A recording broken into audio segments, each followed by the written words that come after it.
Today, Storyworld First is 6 years old. Happy birthday, Storyworld First!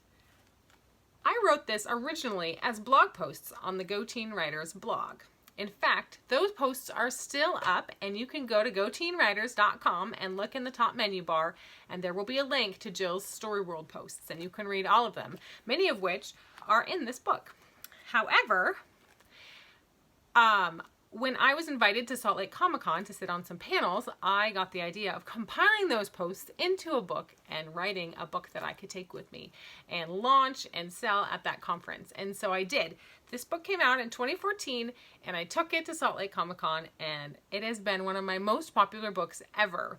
People like building story worlds, like me. Got my chainmail right here, just in case I need it. So I'm going to read you the back of the book, and then I'm going to give you a little bit of details of what's inside it. So here's the back. The question I hear most about building a story world is, where do I start? Oz, Wonderland, Narnia, the 100-Acre Wood, Neverland, Hogwarts, the United Federation of Planets, Westeros, Middle-earth, Alagacia, Terabithia, Gotham City, Jurassic Park, Fablehaven, and a galaxy far, far away. These fictional places have become real in the minds and hearts of readers. These story worlds that someone invented, someone who was once like you, learning to tell stories, learning to write, and dreaming about publishing a novel.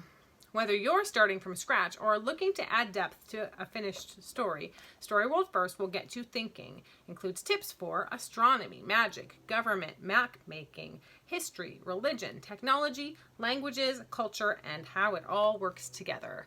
And so that was my goal with this book. I wasn't wanting to necessarily coin myself as some sort of expert on this topic, but I did want to use those blog posts that had inspired a lot of teens on Go Teen Writers and give you a book to help, give writers a book to help them just to brainstorm as they're thinking about their world.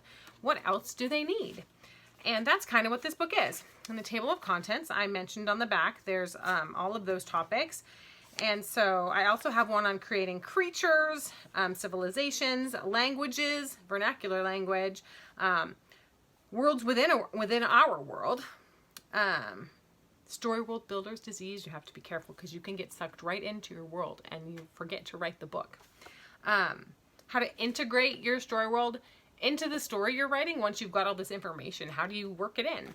And then how to keep track of it all, like making a story Bible to keep track of all of your information. And so that is what this book is about. So it is now 6 years old today. Now, I have been wanting to update this book for a while now, and I've just not found the time. But I still want to. I've learned new things, and I've read new books that are better examples than some of the ones I have in here, and I really want to go back in and rewrite it and do an updated edition, but I just haven't had time. So it is on my list because there's so many books to write and so little time. But if you have read this book, if you have read Storyworld First, I would love to hear from you as to what you would like to see in an updated edition. So what should I add? Let me know, message me, or leave a comment and tell me what you think Storyworld First, the second edition, needs to make it even better.